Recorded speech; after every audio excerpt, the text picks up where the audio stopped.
Welcome to Bristol Bay Native Corporation's podcast series, Mug Up with BBNC. Mug Up is a term commonly used in the Bristol Bay region. It refers to getting together with friends and family for a casual gathering over a warm cup of coffee or tea. It's all about sharing stories, experiences, and connecting with one another, which is what you can expect from this podcast series.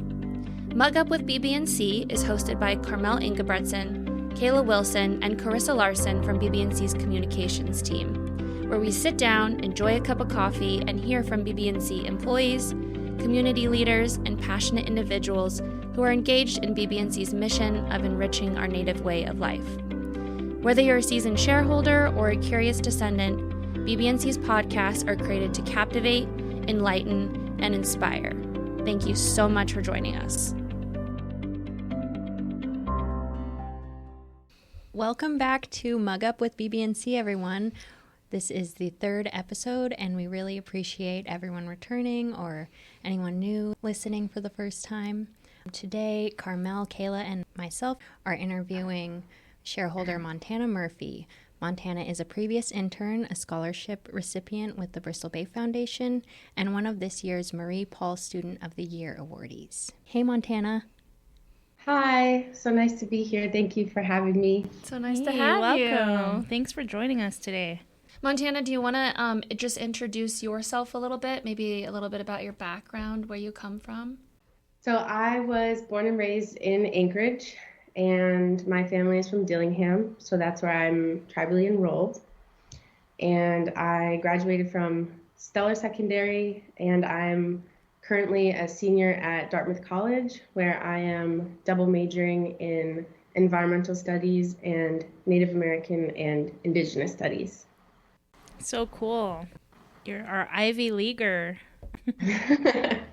Definitely the East Coast, and going to an institution like Dartmouth is very different than growing up in Alaska, and I've learned a lot and grown a lot while being here. For sure. How do you decide on Dartmouth? That's a long ways away. It is. It's in rural New Hampshire. But that's a great question because Dartmouth actually has a really strong Indigenous community, and we have people from not only the United States but all over the world that are Native. And there's a really robust Native American and Indigenous Studies department. Lots of amazing faculty and staff, also in the Native American program office. And so we have a really big support system, and it's super nice. Even though I'm super far from home, there are some other Alaska Natives here, even another, I think, one or two Yupik people. So I get to feel less lonely walking around campus, knowing that I'm supported here. Awesome. I love that. Yeah. Montana, can you share your initial experiences as a BBNC shareholder and how you first got involved with the corporation? Totally.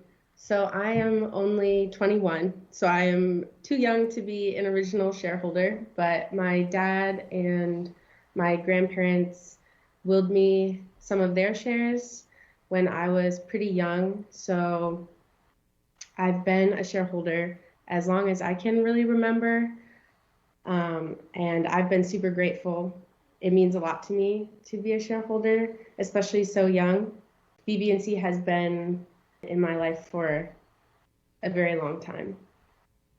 Awesome. Yeah, that's good to hear. There are so many opportunities and cool things that BBNC does, and I'm so proud, and it's so cool that you've taken advantage of all those opportunities because we have so many, including our BBNC internship.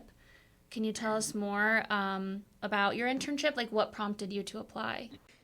I'm really excited to talk about my experience as a BBNC intern because I had a really wonderful time. I was hired in the Land Management and Natural Resources Department because I, at the time, was only majoring in environmental studies, and that was my major focus. And I loved my time. I loved everyone that I worked with in the department. Shout out Land Management. Dan's going to be so proud. I hope so. And I had a lot of freedom. I was able to help with projects in the legal department because I'm interested in pursuing law school after my undergrad is over. And I also got to help staff the inaugural culture camp for high schoolers that was held in Igiagig. And that was definitely a huge highlight of the summer. I had actually tried to go like as a camper, even though I was already too old. I was already in college. And I had tried all the way, I think, in December of the previous year and been told, sorry, you're too old. Oh. And then it all worked out in the end because I got to go. And I was only a year out of high school. And when I got off the plane, all the other campers thought I was one of them. They thought I was like 16. So I had such a blast and I learned so much.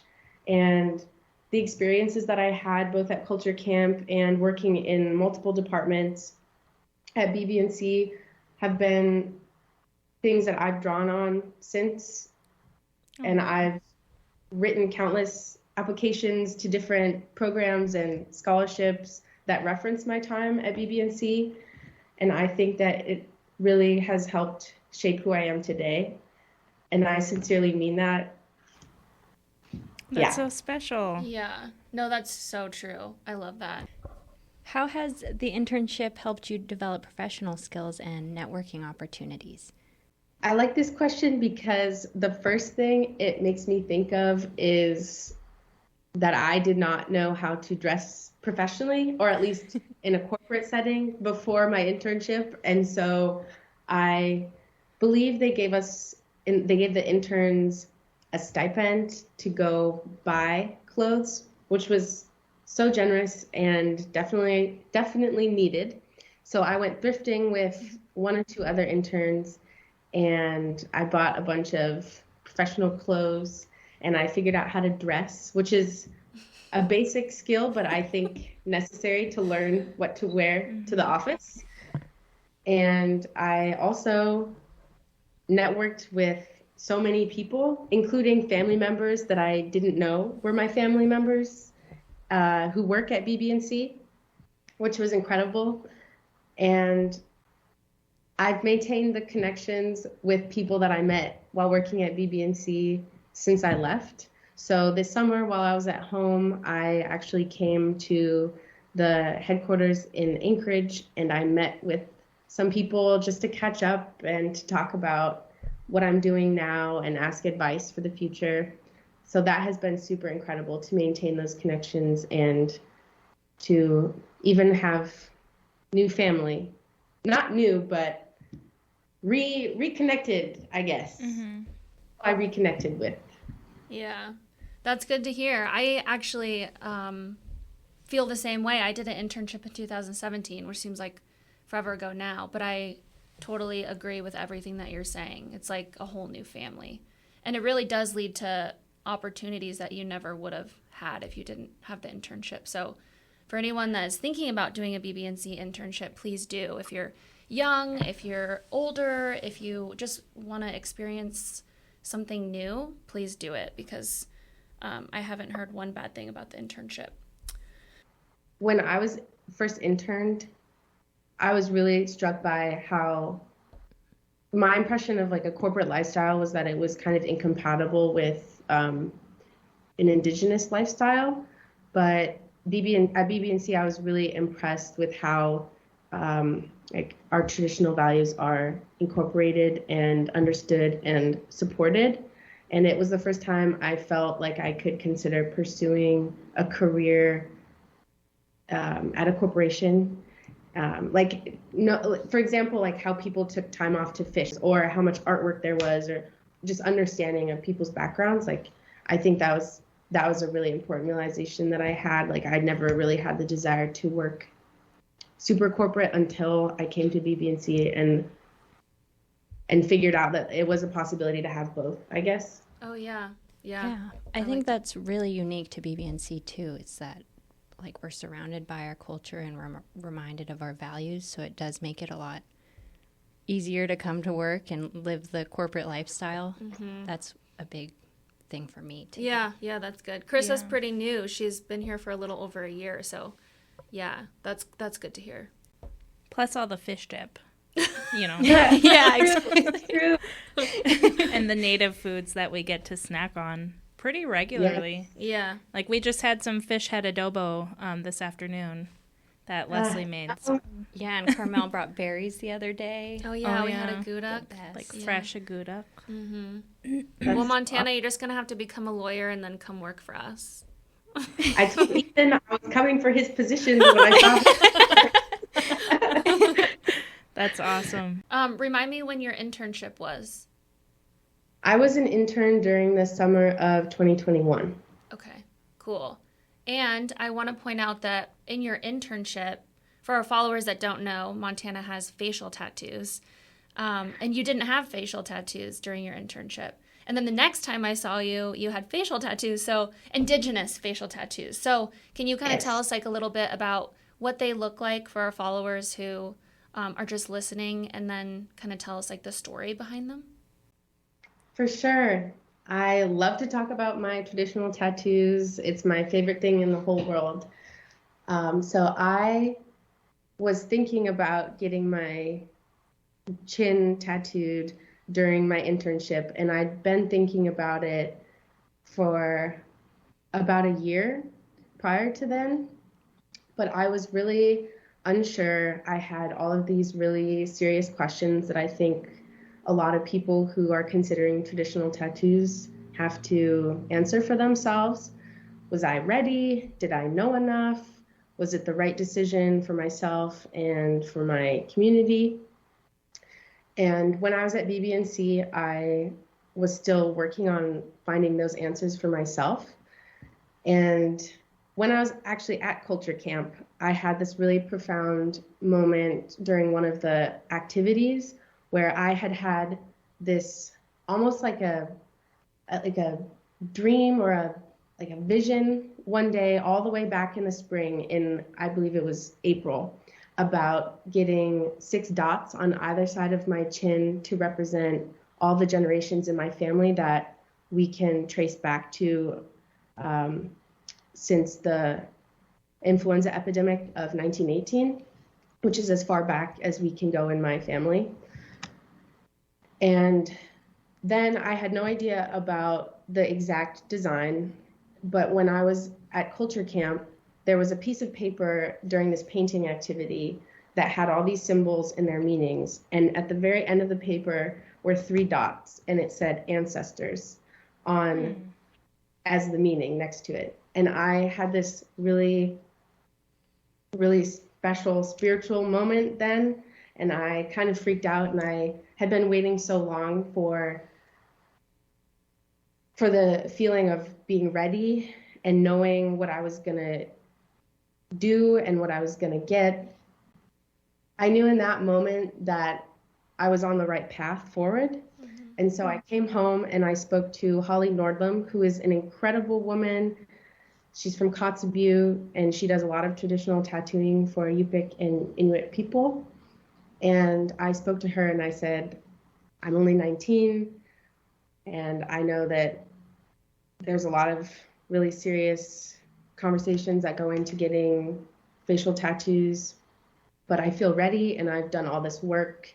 And I spoke to family members, I spoke to people at BBNC, I read books, I even tried to read translations of Russian explorers' journals from Bristol Bay in the early 1800s, which is kind of extreme. I don't think everyone does that. It's very much an individual journey, but I felt ready and I got my chin tattooed, and it was one of the best decisions I've ever made. I've never regretted it once, and I think it completes my face, and now it's just become a part of me that I don't really notice anymore.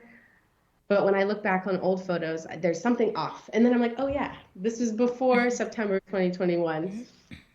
So I was so fortunate at BBNC to have those opportunities, to have conversations with people that were really knowledgeable, with elders, with employees at Culture Camp, to come to the right decision eventually. So I also felt like it was a really important commitment to make for myself as a reminder that I am dedicating myself and my life to the service of Indigenous people. At least that's my dream. That's the goal in the end. So, Wow, that's powerful. Thanks. So cool, Montana. And do you also have tattoos on your fingers? I do. I have finger tattoos and halfway up one of my arms. Ooh, I love that. Thank you. I spent a transfer semester at UAF last fall, which was an amazing opportunity through Dartmouth that I was able to do. And I took elementary Yupik language, which was difficult but incredibly rewarding. And I met a friend from Greenland who's also incredible. And they were learning to do traditional stick and poke tattoos. So together we were able to create a pattern that was distinctive to myself and my story. And so in a couple different sessions, they tattooed my arm, and my fingers were done by Holly. They were the first ones that I had ever gotten done in January of 2021. So they were the only tattoos I had while being an intern. So cool. Thank you. I love to talk about it. I think it's endlessly fascinating and so special to us. Yeah, I love hearing the story of your journey to figure out what that would look like for yourself, and it's so meaningful. It took a lot of time, definitely, but I'm glad I waited until I knew that I was ready. Okay, so now switching to the Bristol Bay Foundation. Can you tell us about receiving their scholarship and how has it supported you and your academic aspirations? So I have been fortunate enough to be a scholarship recipient for the past 4 years, all 4 years of undergrad. And because of BBNC and the Education Foundation scholarship, I am on track to graduate debt-free, which is so amazing. Ooh, that's rare. Yeah, especially I will say here at Dartmouth, like the full cost of attendance per year is like over $80,000, which is crazy. Fortunately, they have a really good financial aid program. Otherwise, I would never be able to attend. But alongside their financial aid package and the BBNC EF's scholarship, I am not really going to have to worry about a bunch of student loans, which I am so grateful for. I think I haven't even realized how fortunate I am to not have that as a concern. So thank you. Yeah. Thank you. Shout out to Bristol Bay Foundation. Exactly. Yes.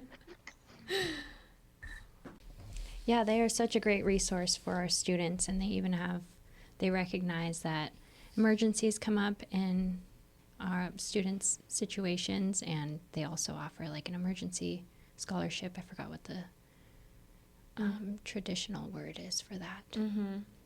But super great resource. I have used that actually last year, and it was so helpful. I spilled tea on my computer one night while I was doing economics homework, and it totally broke.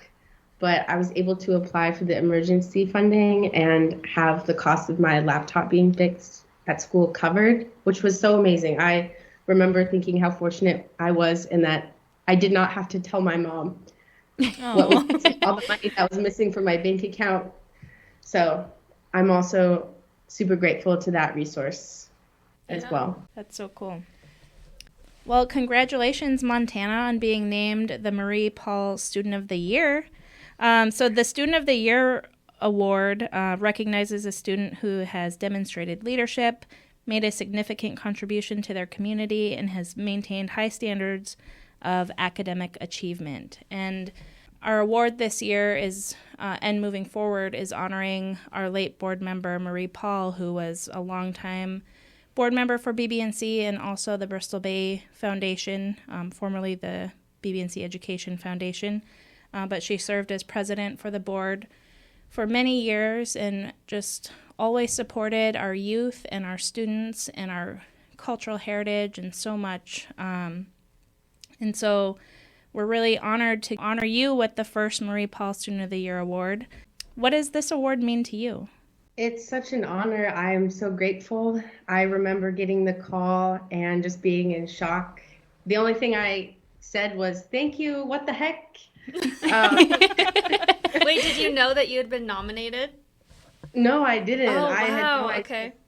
So I was pretty shocked, but in a good way. I was just kind of reeling, and I called my mom. I think I was shaking a little bit after it. I called my mom and then my dad, and I said, "Can you believe this? This is so crazy." So it's so special to me, and I think what makes it even more special is that it means a lot to my dad, my family, and they've seen me grow in my academic journey and supported me all along the way. So in a lot of ways, it feels like it's not just mine. It's something that I share with all the people that have pushed me and really encouraged me along the way. So I just keep coming back to being honored and being grateful and still not quite believing it. And in terms of the award now being named after Marie Paul, I think that's a really incredible change. And I was able to meet her when I was an intern during one of the annual or quarterly board meetings. Mm-hmm. So now I'm very glad that I got to know her, got to meet her in person, and now am receiving this award that's named after her. That's also very meaningful to me now. And are you going to be able to come to Dillingham to the annual meeting to accept the award in person? I have asked all of my professors, and all of them said that it was okay for me to be absent. Yay. So I'm planning on it, hopefully. Yeah. I think that makes it even more special because it's where my dad grew up, and I've only ever been there once before, earlier this summer. I went 21 years with never having been, and I think twice in a couple of months is just insane, but in the best way possible.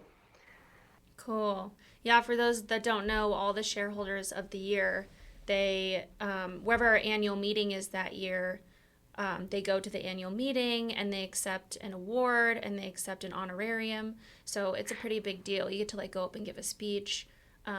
So yeah, we're super excited. We'll be there at the annual meeting. So we'll see you in a couple weeks. Yeah, can't wait to see you in Montana. That's so exciting. I didn't know that. Reunion. Yeah. Cool. So how do you think this award will influence your future endeavors? I've been reflecting on that, and I think that in addition to the award being special to me, it's also an important reminder to keep pushing and to keep striving towards my academic goals, and even past school, my professional and personal goals. You know, I'd like to go to law school and work for some kind of tribal government or organization in tribal law, indigenous rights, environmental policy, something of that sort.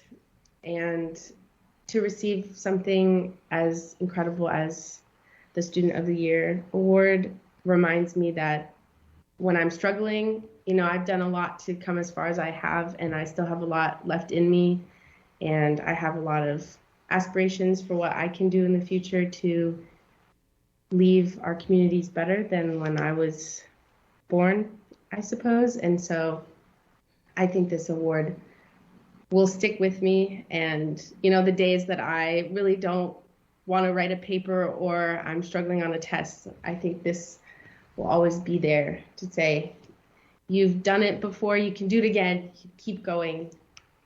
So I think it will certainly continue to influence my future.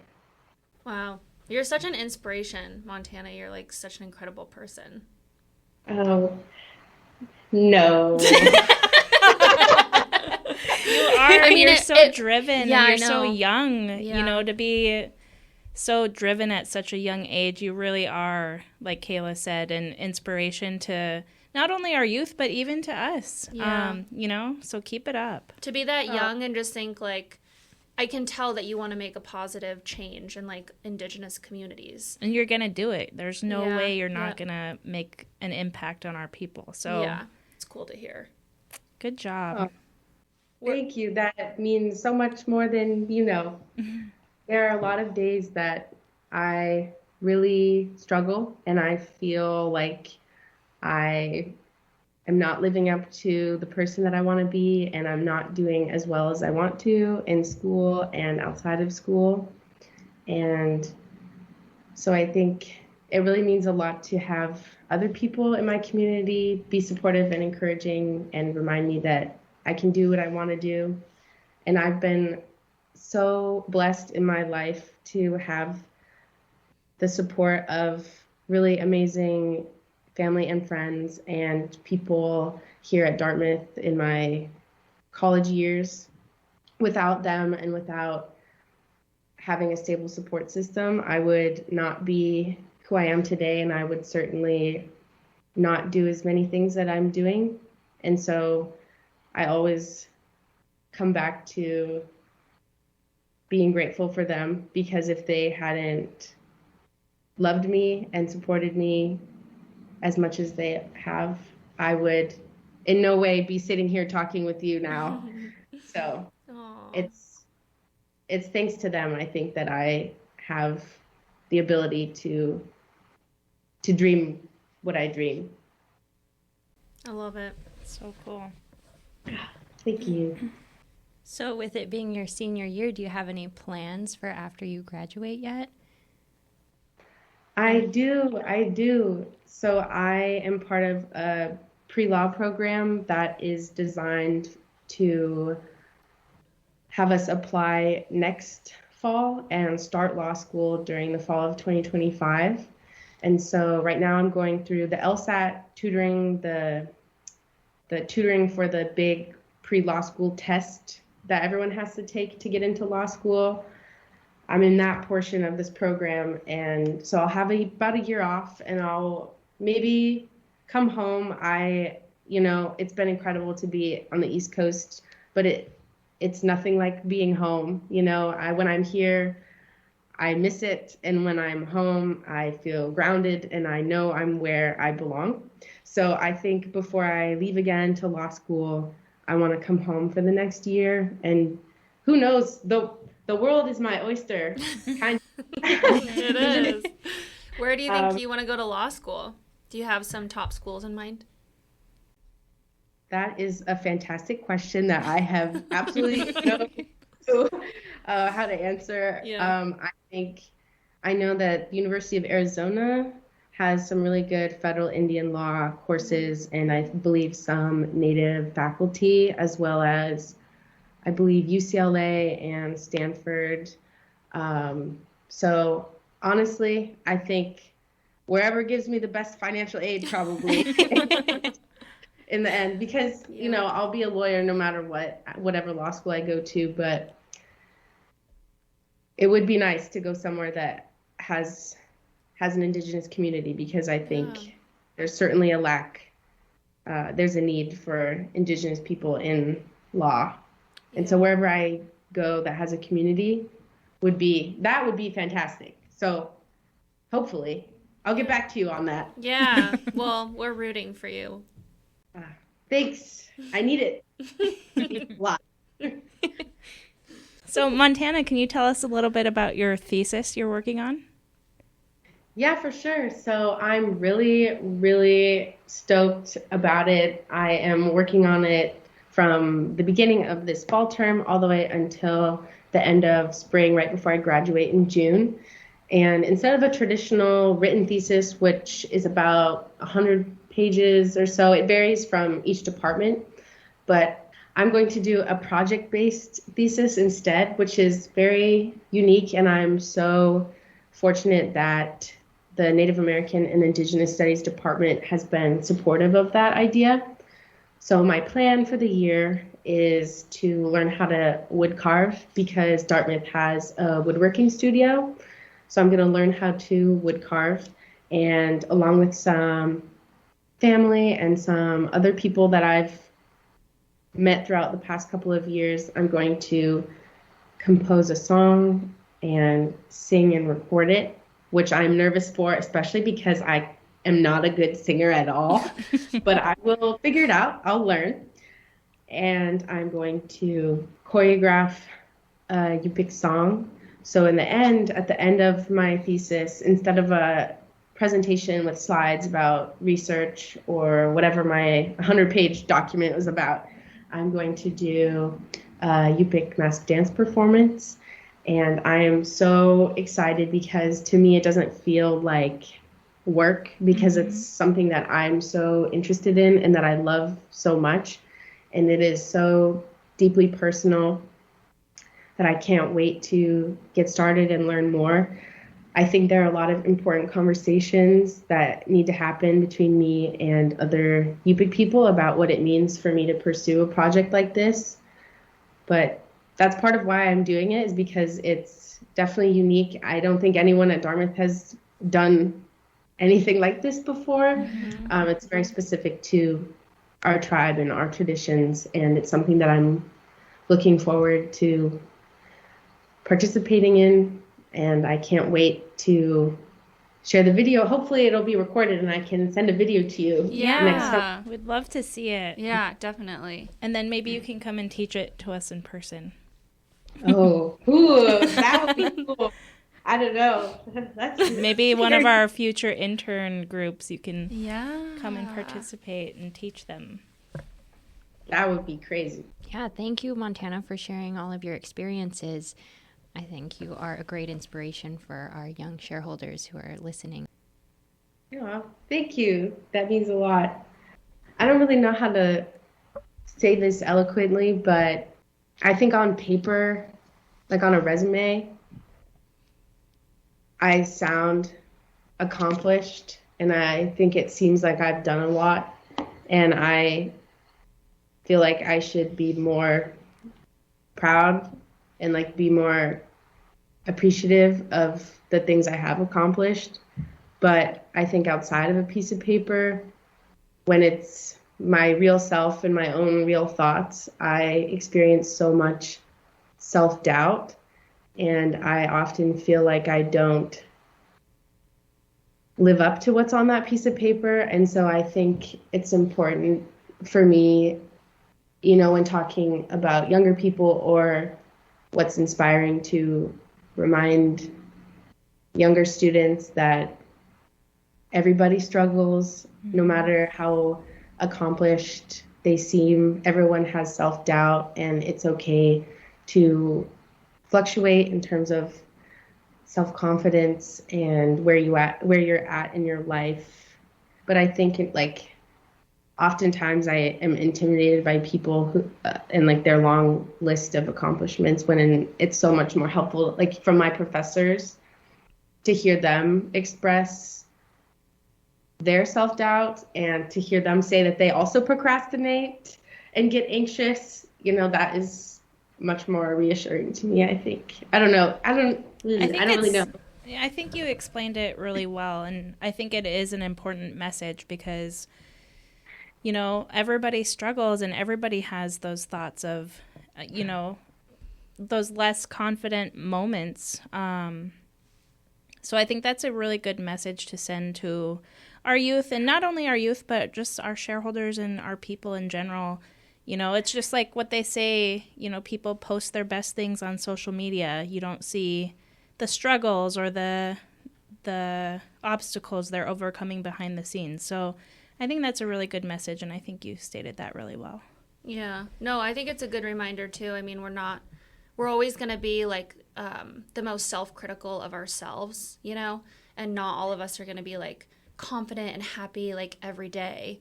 And I think that just shows what kind of person you are and what kind of person, you know, somebody that feels like that is, because that just means you're a go-getter. That means you want to go do more and be more and make an impact. So I think I think you're an inspiration. I feel like everyone at this table does. So I feel like I'm 30 and still figuring it out. And you are doing a super good job for how young you are. So we're all super proud of you. And we can't wait to see what you're going to do in the future. So Montana, in my internship, in BBNC internships, not only are you interning at BBNC, but you also are like networking and meeting new people, and maybe even you have like mentors that you found. Do you have a mentor in your life? I do. I have many people throughout the years, especially since I've been at college.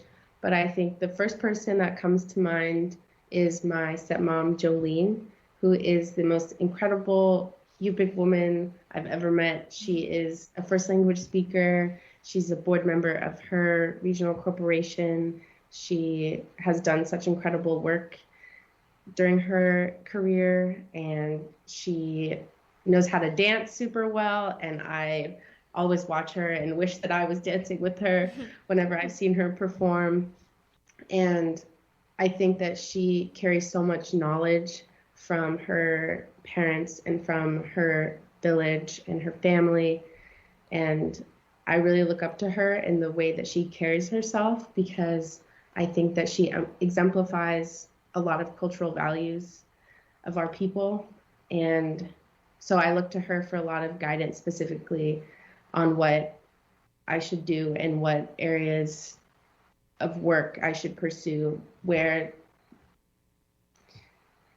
there's work to be done, where there's a need for Indigenous people. Like, for example, she was one of the first people I ever had a conversation with about Indigenous people in law and how there's a shortage of Native lawyers. And that has stuck with me years later as a reason to keep pursuing a career in the legal field, because I think we often outsource that kind of work to people who maybe don't understand our culture and our history and the intricacies of being Indigenous, as well as we do ourselves. My stepmom, Jolene, is definitely a huge role model in my life. That's awesome. That's good to have. Do you have any advice for our young listeners about how they can engage with their corporation? Good question. I think I was super intimidated by BBNC as an entity. I thought it was this big corporation. It kind of freaked me out because I didn't really understand how it worked. But once I got to BBNC as an intern and I realized how loving and open and friendly everyone was, I felt comfortable super quickly. And now I know that no matter who it is that's working there, I can shoot them an email if I have a question, or if I'm curious about their work, we could set up a meeting. And so I think just getting over that initial intimidation, if that's something that someone is struggling with, it's such an awesome thing to be able to do, is just send an email and ask to meet with someone if you're curious about what they do and the work that's being done at the corporation level. Cool. Thank you so much for sharing that. Yeah. Koyana, Montana, for taking the time to join us for the podcast. We're really excited to have you on here. Koyana, for having me. It's been super wonderful to speak to all of you and to get to talk to you about some of my experiences with BBNC, which have all been wonderful over the years. Thank you so much, Montana. So right. good to see you. You did amazing. Great. Thank you. Did so it was so nice to see all of you, and I'll see you in person soon. Yes. Okay. Look forward to it. See you. Bye, Montana. Bye. Bye.